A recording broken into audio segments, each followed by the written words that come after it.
For this elasticities video, you may want to go to Canvas and find these three documents: the elasticity summary table, determinants of own price elasticity, and elasticities of demand practice calculations. So these three documents will be used at different times throughout the video, and it may be helpful to have them printed so that you can fill them out and be able to have them as a resource later. From the law of demand, we know that anytime the price goes down, the quantity demanded should rise, but the question is, how much does it rise? So let's look at an introductory example before we get to the math. So first, let's suppose that the price is $20 for some item and 100 are sold at that price. Now they've decided to put the item on sale for $10. And so since it has a lower price, we know the amount purchased is going to be something over 100. The question, is it going to be 150? So is it just a little bigger? Is it going up 200? So is it a medium amount? Or is it going up 300? A large amount. So what kind of change in quantity? A small increase, a medium-sized increase, or a large increase? And that's what elasticity is going to help us address. The first kind of elasticity that you encounter in the book is called elasticity of demand, or own price elasticity of demand. And so its formula is the percentage change in quantity demanded. That little triangle is just a delta. It comes from chemistry and it means change in. So it's just shorthand for percentage change in quantity demanded divided by the percentage change in price. And what the own price elasticity of demand is measuring is how responsive is quantity demanded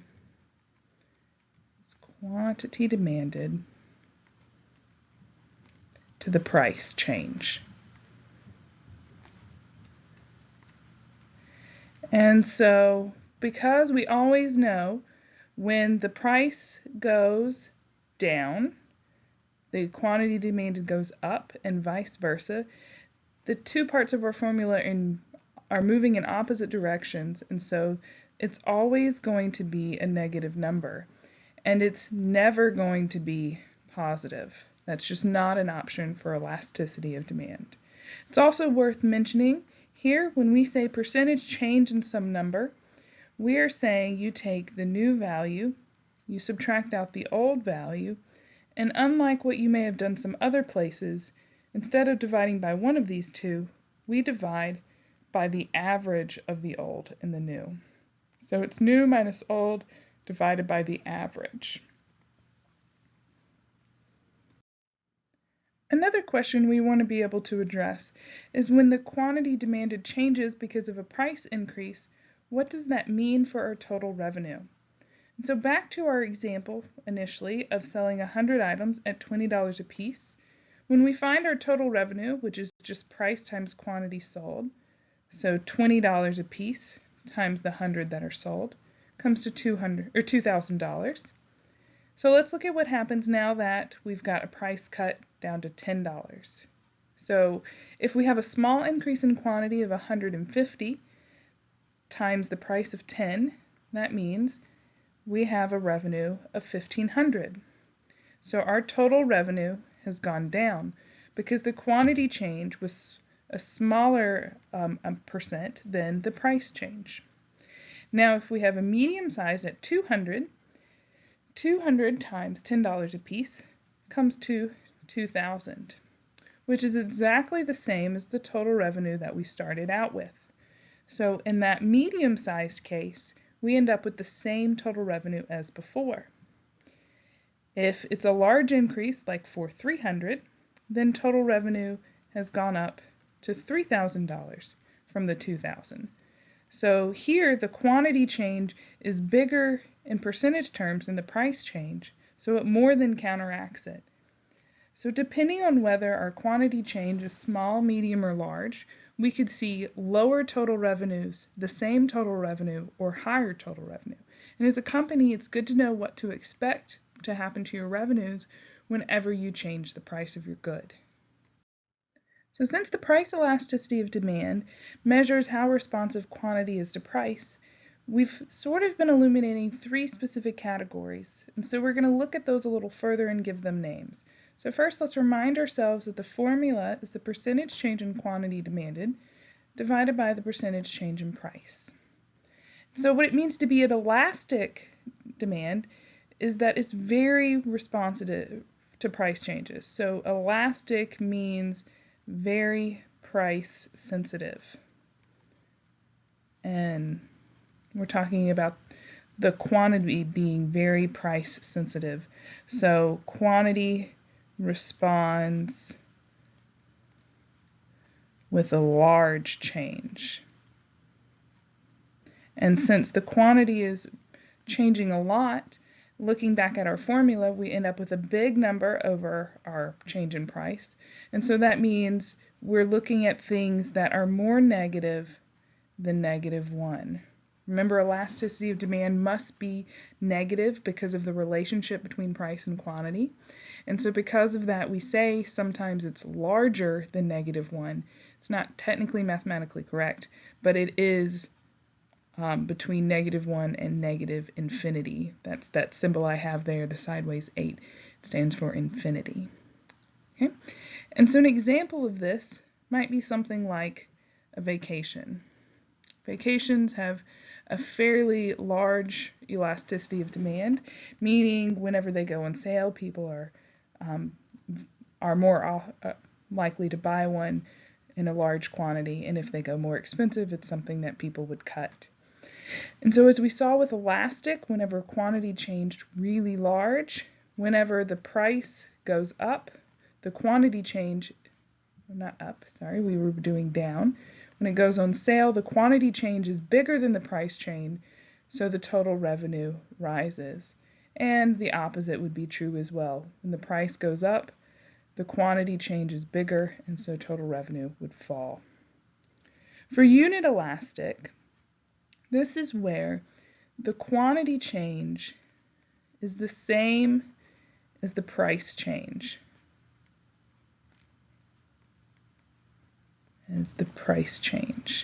In fact, it's dollar for dollar. Dollar for, or I guess I should say percent for percent. So for every percent P goes up, Q goes down, and vice versa. And so this is specifically an elasticity of -1 because you have the same number on top as you do the bottom. There's no really true unit elastic goods. Using the table from your book, the closest thing to a -1 was grapes. For whatever reason, grapes seem to people respond roughly to price changes proportionally. And so here we saw with this medium-sized change, if the price goes up, total revenue is the same, and if the price goes down, total revenue is the same. And that's because people cut back proportional to the price, and so there's no actual change in the amount of money spent in the market, which is what total revenue measures. Okay? Inelastic means it's not price sensitive. And since it's not price sensitive, that means that the quantity responds very little to changes in price. Changes in price. Okay. So because of that, these values are going to be between 0 and -1. An example of something that's relatively inelastic is bread. And so when the price of bread changes, people consume roughly the same amount. Another example from your book was gas. And so here, whenever the price goes down, the quantity doesn't change very much, and so the total revenue actually falls. And when the price rises, again, the quantity goes down, but only a little, so the total revenue would rise. So sketching some pictures, just to make sure you have an idea of what these look like, unit elastic has a perfect slope there of -1. Elastic would be fairly flat, not perfectly flat, still downward sloping. And then inelastic would be very steep. Okay. Now there's some special cases that we should mention. Perfectly elastic means that the demand curve is exactly flat like that, meaning no matter the price you try to charge, that is all people would be willing to pay. So for example, this might be something like the demand for a specific farmer's corn. So if they're at a farmer's market and everybody's selling corn for $1 an ear, and one farmer tries to sell his corn for $4 an ear, nobody will buy his corn. And so he must charge what everyone else does. So the demand for his corn is perfectly elastic. And we represent that with an elasticity of negative infinity. Perfectly inelastic is just the opposite. So its demand is straight up and down. It forms an I for perfectly inelastic. So it's nice that it's shaped like an I. Its elasticity is 0. And what this means is when the price changes, there is absolutely no change in quantity. And since there's no change in quantity, that means if they double the price, the same amount is purchased as if they put it on sale. So a good example for this would be pacemakers. So if you need a pacemaker, you pay the price for it no matter what. If they happen to be on sale this week, you don't go out and buy a pacemaker just in case one day you might need it. So the demand for pacemakers is perfectly inelastic.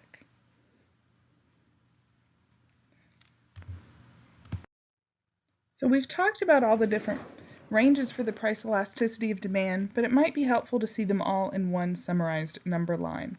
So elasticity of demand starts at 0 and goes to numbers more negative than that. An important switching point is an elasticity of -1. So an elasticity of -1, remember, is what we call unit elastic. And this continues to negative infinity. And so these elasticities between 0 and -1 we call inelastic, with 0 over here being perfectly inelastic. And then anything on the other side of -1 we call elastic, and with negative infinity being perfectly elastic. And so when we refer to something becoming more elastic, we're saying we are moving in this direction down our number line. So we're going this way. What does it mean when we say one demand curve is more elastic than another? So for example, if we say that good A is more elastic than the demand for good B, we mean a few things. First, the quantity demanded for good A changes more due to the same price change than the quantity demanded for good B. Since it's more elastic, it responds larger in the quantity direction. It also means that the elasticity of demand for good A is further from 0 than the elasticity of demand for good B. Right? So it's going to be further down that number line. And it also means that the demand curve for A is flatter than the demand curve for B. So these are 3 ways of stating the same thing, but depending on what you're trying to analyze, it might be more useful to think of one way versus another. So let's look at a table of some sample percentage changes in price and how quantity responded, determine the elasticity, what that name for that elasticity is, and the implications on total revenue. So for our first one, we have a 5% increase in price that induces a 2% decrease in quantity demanded. And so elasticity is the change in quantity, -2%, divided by the change in price, +5%, and that comes to -0.4. And those percents cancel, so elasticity is unitless. So if we have elasticity of -0.4, that's in what we call the inelastic range. But remember, You can also think of the fact that the quantity demanded did not change as much as the price, and therefore quantity is not very stretchy, it's very inelastic. Okay? To get the percentage change in total revenue, so total revenue is price times quantity, and so the percentage change in total revenue is the percentage change in price plus the percentage change in quantity. You're not going to necessarily have to do these calculations, but you can think of it this way. The price going up 5% adds a 5% increase in total revenue, and quantity going down 2% takes away 2% of total revenue. And so on the net, when you put those together, there's a positive 3% change. So total revenue is rising here. Okay, let's go on to the next one. We still have a 5% increase in price, but for this good, we have a 5% decrease in quantity demanded. So that's negative 5 over 5. I know my units are going to cancel. And so we get negative 1. And negative 1 is that special case of being unit elastic. And so here we have price pushing total revenue up 5% and quantity demanded pulling it down 5%.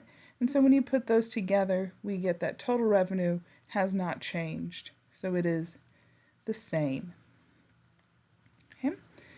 And lastly, another possibility is that quantity demanded went down, say, 8%. And so negative 8 divided by 5 is negative 1.6.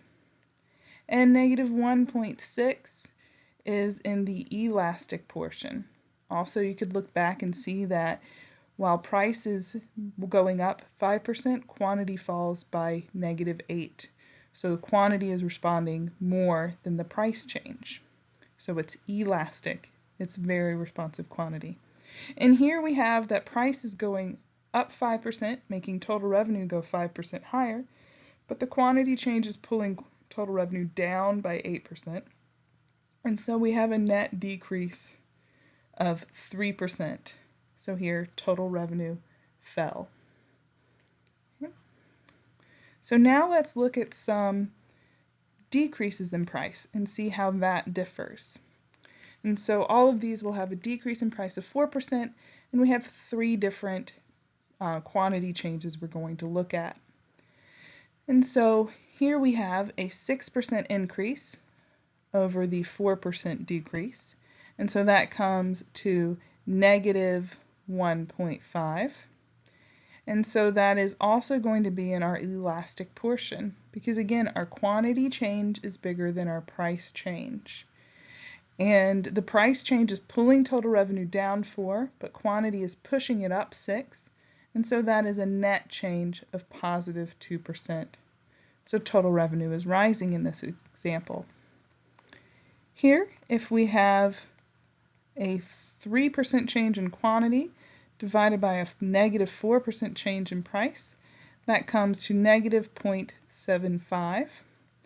And so that's in the portion we call inelastic. And since it's in the inelastic portion, then we would expect the following with total revenue. So inelastic means quantity is not changing much. In fact, it's going up 3% and price is going down 4. So on the net, that is a 1% decrease in total revenue, meaning total revenue is falling. And in our last one, we have a 4% increase in quantity demanded divided by a 4% decrease in price, and that comes to negative 1. So that is unit elastic. And with this example, we have price pulling revenues down by 4% and quantity pushing revenues up 4%. And so again, we have no change in total revenue, so it's the same. So going back to our summary here, for elastic demand, we're going to look at this column and this one, because that's going to tell us what happens. So in the first one, where its price is going up 5%, we saw that total revenue was going to fall. And in the second one, when we saw price was going down 4%, we saw that total revenue would rise. Moving to the unit elastic demand, we saw unit elastic on this one and this last one. And so the first red dot is where price rises, and we saw that total revenue stayed the same. And then we also saw that as price fell, total revenue stays the same. And then lastly, we have inelastic, which is this first one and the second to last one. And so inelastic says when the price rises, total revenue does what? Well, looking at our first row, we had a price going up and it was inelastic, and total revenue went up. And then in the second to last row, we had the price falling and we saw total revenue fell. So when it's elastic, price and total revenue move opposite, and when it's inelastic, price and total revenue move together. There are several things that impact the elasticity of demand. So there's several things that impact how steep or flat the slope of a demand curve may be. The first thing is the availability of close substitutes. So if a product has lots of substitutes available, then when the price goes up, people will switch towards those substitutes, and so they'll change their quantity a lot, making demand more elastic. Second, the share of a good in a consumer's budget. If a good has a small portion of your budget, then that means when the price changes, it does not impact your budget as much, and so you're not as sensitive to a price change as you are if it's something that's a large share. Third, the passage of time.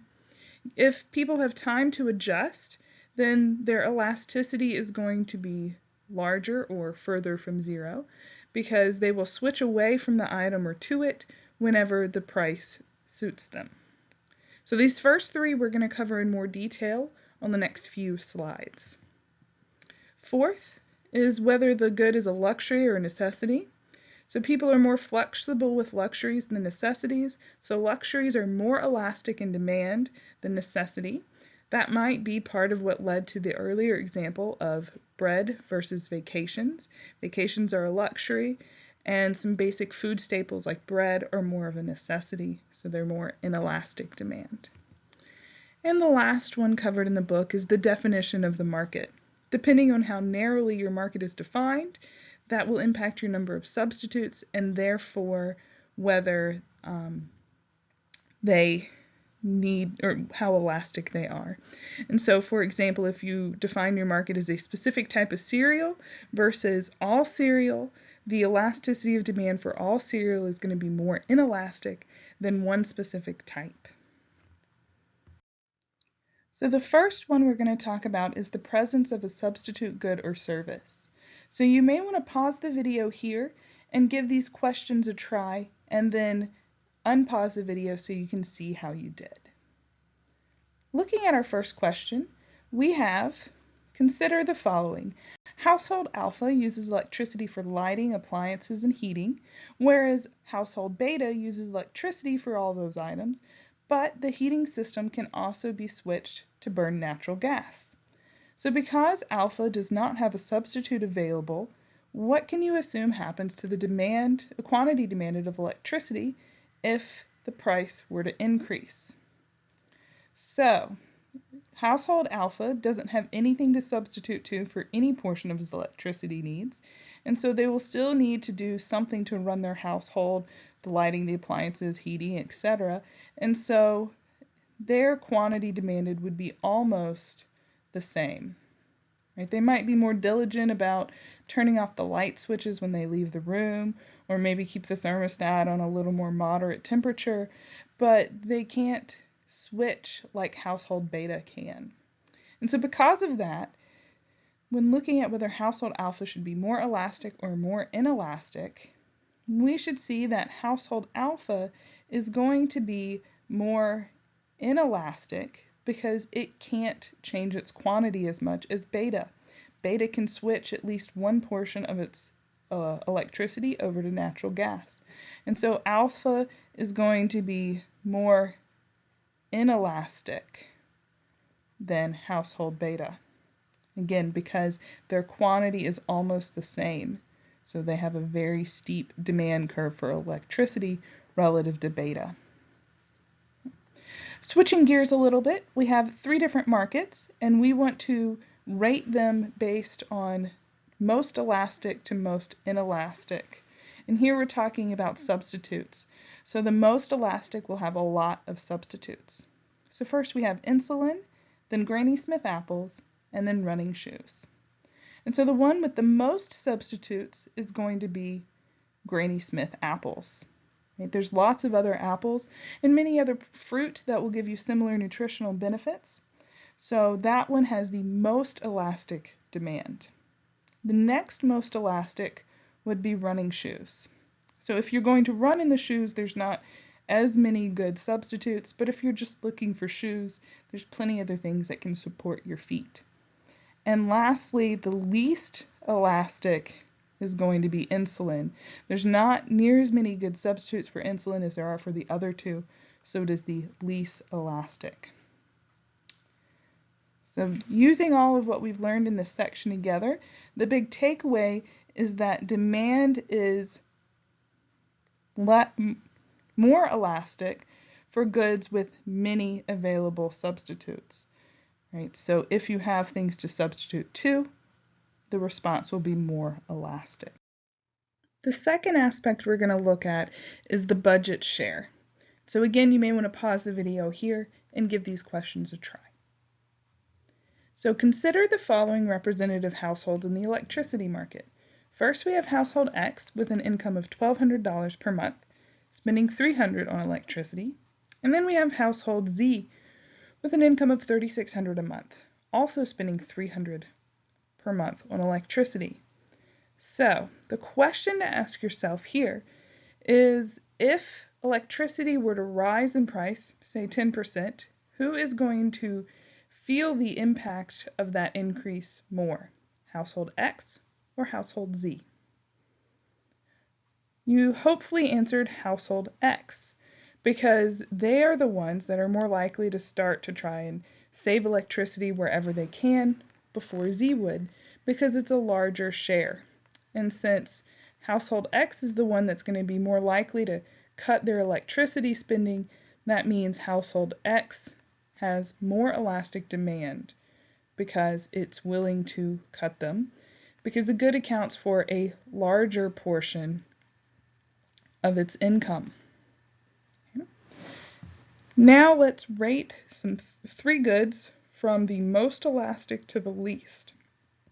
Again, the key here is going to be income share. So first we have chewing gum, then automobiles, then clothing. And so the good that is the largest budget share for most people is automobiles. And the next largest would be clothing, and the smallest is chewing gum. And so that means demand for automobiles would be the most elastic, clothing would be the next, and chewing gum the last. So when chewing gum rises 50% in price, it does not change your chewing gum purchasing habits as much as if the automobile price were to rise by 50%, because that's a larger portion of your budget. And so our takeaway here is that goods that command a larger portion of your budget tend to be more elastic. The third and final aspect of elasticity we're going to look at more closely is the time horizon. And so again, you may choose to pause here and join in a moment. So our first example is an automobile. So we're comparing a person who is going to purchase an automobile sometime in the next 3 years versus someone who needs to purchase a car this month. So if someone is purchasing it over the next 3 years sometime, and this month prices happen to be 20% higher than normal, they're going to change the quantity they purchase more than someone who needs a new car immediately. And they're not going to be willing to they're not willing to pay that increase of 20%. And so that means demand in the next 3 years is going to be more elastic than someone who needs to buy a car right now. Right? So the demand is a little steeper for immediate purchases than for long-term ones. Let's look at cigarettes now. And so given time, people can find a way to quit cigarette smoking, but immediately there's not a very good substitute for it. And so that means if cigarettes do get more expensive, immediately the quantity demanded would not fall near as much as it would in the long run. So the quantity demanded of cigarettes would fall less in the short run than it would in the long run. And that means the demand for cigarettes in the short run is less elastic than the demand for cigarettes in the long run. Because in the long run, they can quit, find some other substitute for it. Okay? And so the takeaway here is that goods that are purchased in the long run or long term have more elastic demand. Right? So their quantity changes more than immediate purchases because they have time to make adjustments. Let's switch now to some calculation practice. So on the right here we have a table of prices of coffee per cup and the amount of cups demanded at those prices. So for our first one, we're going to look at a price change from $1 to $2. So looking in our demand curve here at $1, we see that is a quantity of 180. And when the price goes up to $2, that changes to a quantity of 160. For elasticity, our quantity goes on top, and so the percentage change is our new quantity of 160 minus our old quantity of 180 divided by the average of these two. So 160 plus 180 divided by 2. And then the price is our new price of $2 minus our old price of $1 divided by, again, the average of 2 and 1. So 160 minus 180 is negative 20. 160 plus 180 is 340. Divided by 2 gives us 170. So that's the average of 160 and 180. And then 2 minus 1 gives us 1. And then 2 plus 1 is 3, divided by 2 is 1.5. And so when we calculate these two out, we end up getting an elasticity of approximately negative 0.118. So when I type 20 divided by 170 in the calculator, that's what I get out. And that's divided by 0.667 if we round. And so that comes to an elasticity of negative 0.18 if we round to 2 decimal places. So that elasticity is between 0 and negative 1. We also saw that while the price changed 0.66, the quantity only changed 0.11. So that's a much smaller change. So the quantity is not changing as much, and therefore it is inelastic in that range. Now let's move to another example, going from $5 to $6. So at $5, we see the quantity purchased is 100. And when it goes up to $6, the quantity purchased falls to 80. So again, quantity demand has gone down by 20, but we're going to find something very different here for our elasticity. So our new quantity of 80 minus our old quantity of 60, and then we divide by the average of 80 and 60. So 60 plus 80 is 140, divided by 2 gives us 70. And then for the bottom, it's our new price of 6 minus our old price of 5, divided by the average of 6 and 5. So 6 and 5 is 11. 11 divided by 2 is 5.5. So we end up with negative 20 divided by 70 over 1 divided by 5.5.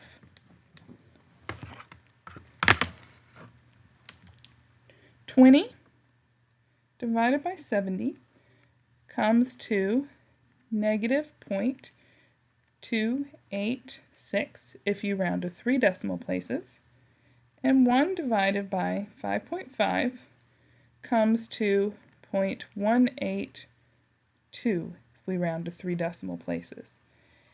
And so when we divide those out, we end up with an elasticity of negative 1.57 if we round to 2 places.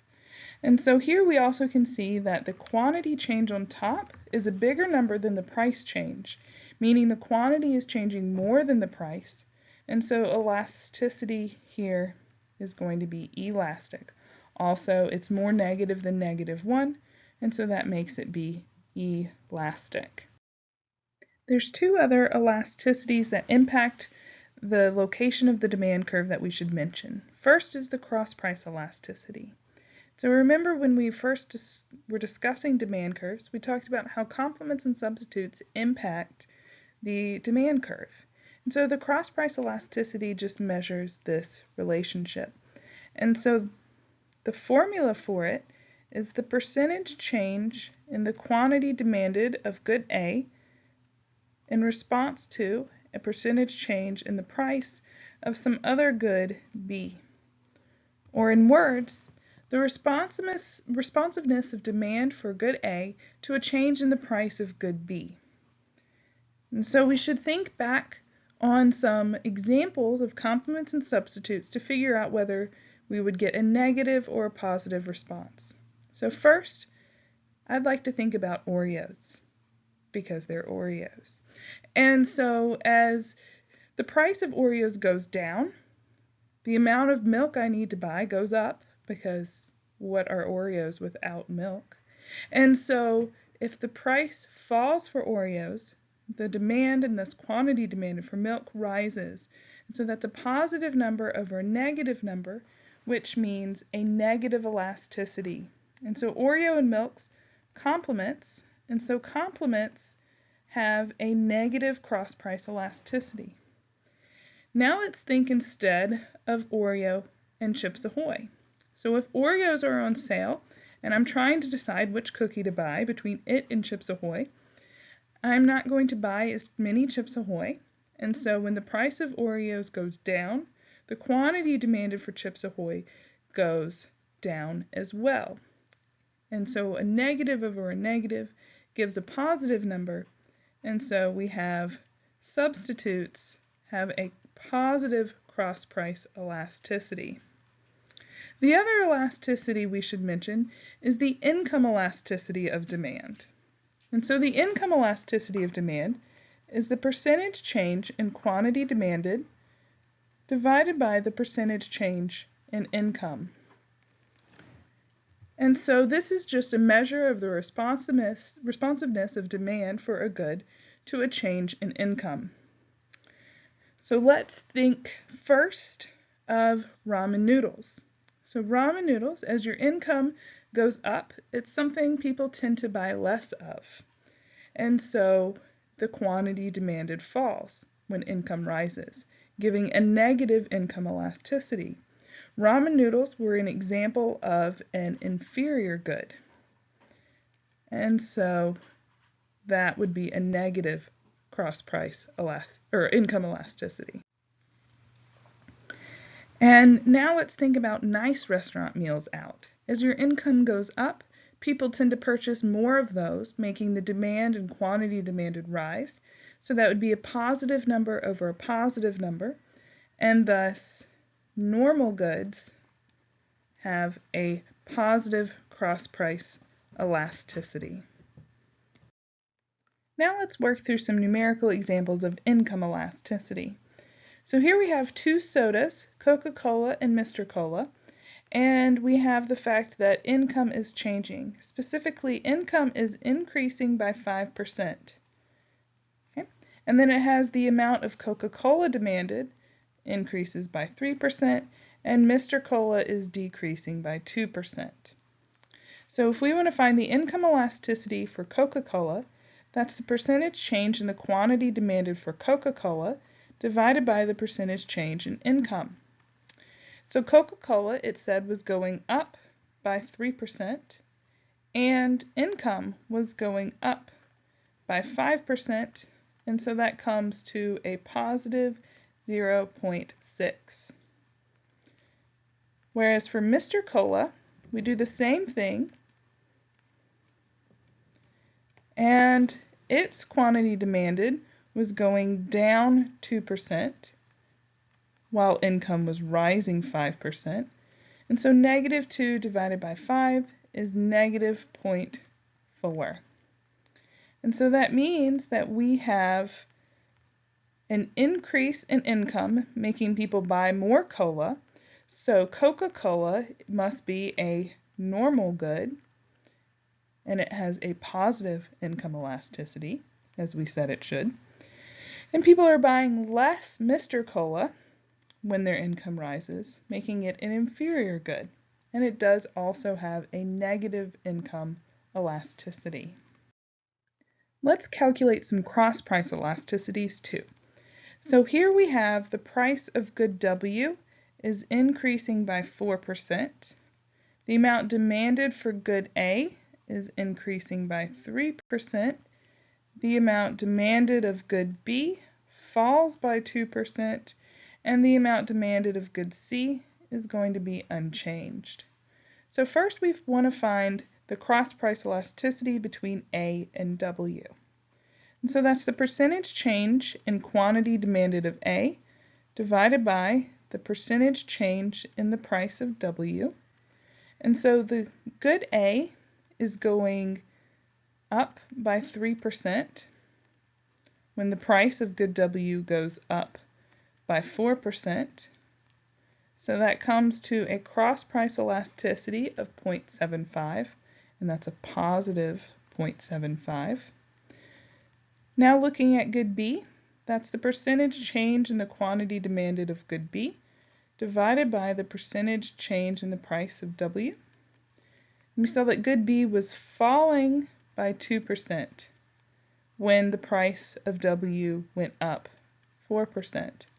And so that comes to a negative 0.5 for the cross-price elasticity between B and W.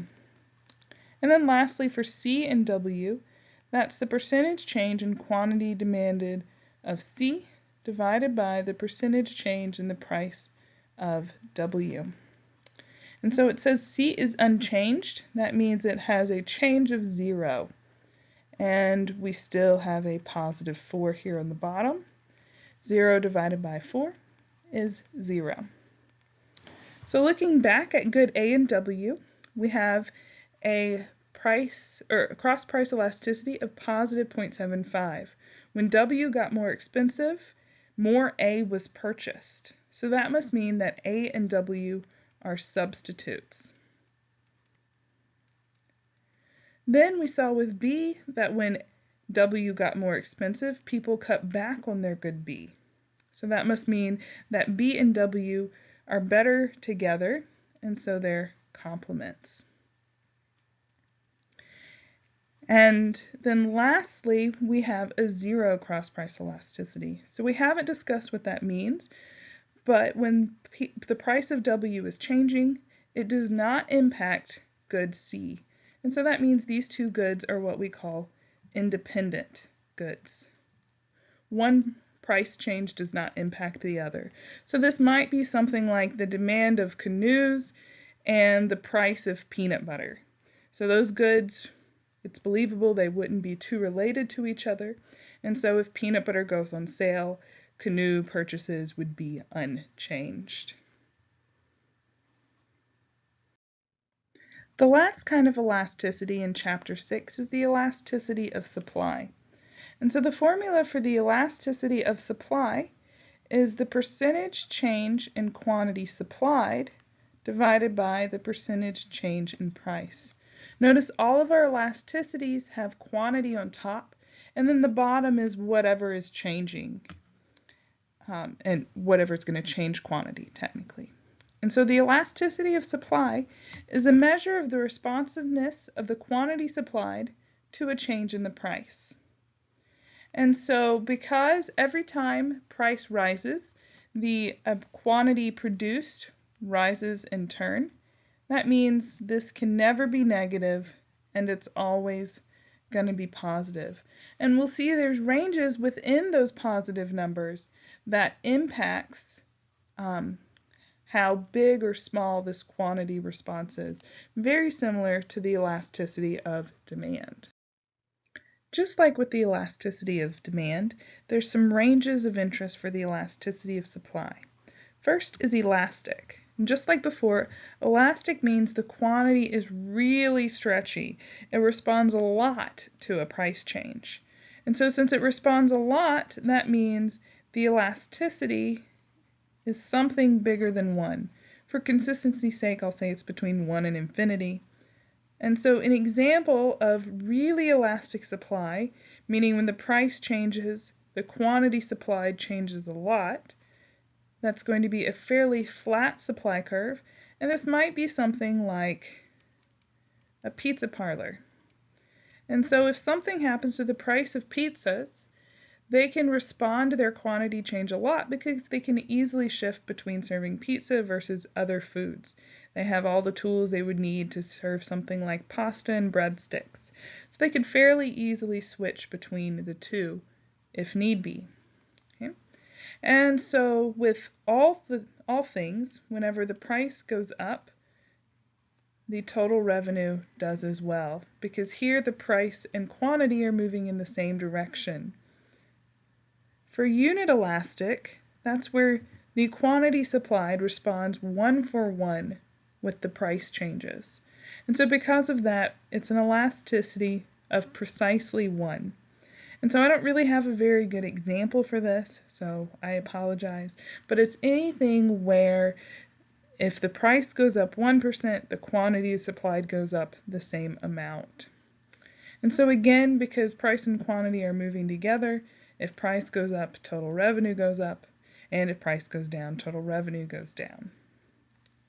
Then inelastic is going to be where the quantity supplied is not very responsive to the price change. And so you have a very steep supply curve. And these are elasticities between 0 and 1. And something that's not very responsive might be something like parking spots in a lot. The lot can't magically get bigger. You could potentially, if there are no lines, park cars a little closer together and increase the amount of spots supplied a little bit, but in general it's relatively inelastic. And so when the price rises, again, total revenue rises. So this is not necessarily the interesting part, but because we talked about it with the elasticity of demand, I wanted to include it here too. So some sketches of what an elastic supply curve would look like. So supply is upward sloping, but elastic is relatively flat. Unit elastic has a slope of 1, and relatively inelastic supply would be steep. So almost up and down, but not quite. There's some special extreme cases we should mention, like perfectly elastic. So just like with demand, perfectly elastic means the supply curve looks like this. Whatever the price is, that amount is supplied in whatever quantity is demanded. So for example, this might be something like Big Macs. So the price of a Big Mac is the same at noon as it is at 3 in the afternoon, even though the demand is very different, because that's the price they promise to charge for a Big Mac. So Big Macs are perfectly elastic in the short run. Right? Perfectly inelastic, again, is going to have that straight up and down I shape. And so here, the amount supplied is fixed. It can't go up. And so this might be something that can't change immediately, like crops, or maybe seats in a stadium. Right? They can't magically have more chairs. They may be able to fit people more in some places, but in general it's fixed. And the same goes for crops. It takes time to have crops, so in the immediate future, the supply of crops is relatively fixed. So supply elasticity starts at 0 and goes all the way continuously to infinity. And it has the important breaking point of 1 as well. And 1 is what we call unit elastic.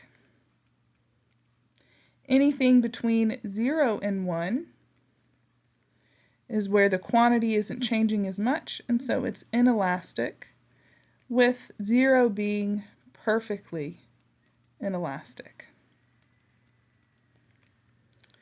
And then anything on the other side of 1 is a relatively elastic response, meaning the quantity change is bigger than the price, giving a ratio bigger than 1. And so once it approaches infinity, that's what we call perfectly elastic.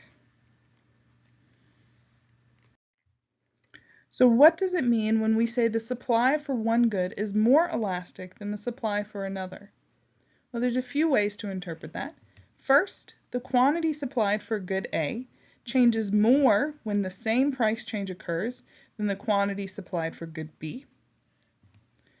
Another way to interpret it is the elasticity of supply for good A is further from 0, or bigger in this case, than the elasticity of supply for good B. And lastly, the supply curve for good A is going to be flatter if it's more elastic than the supply curve for good B.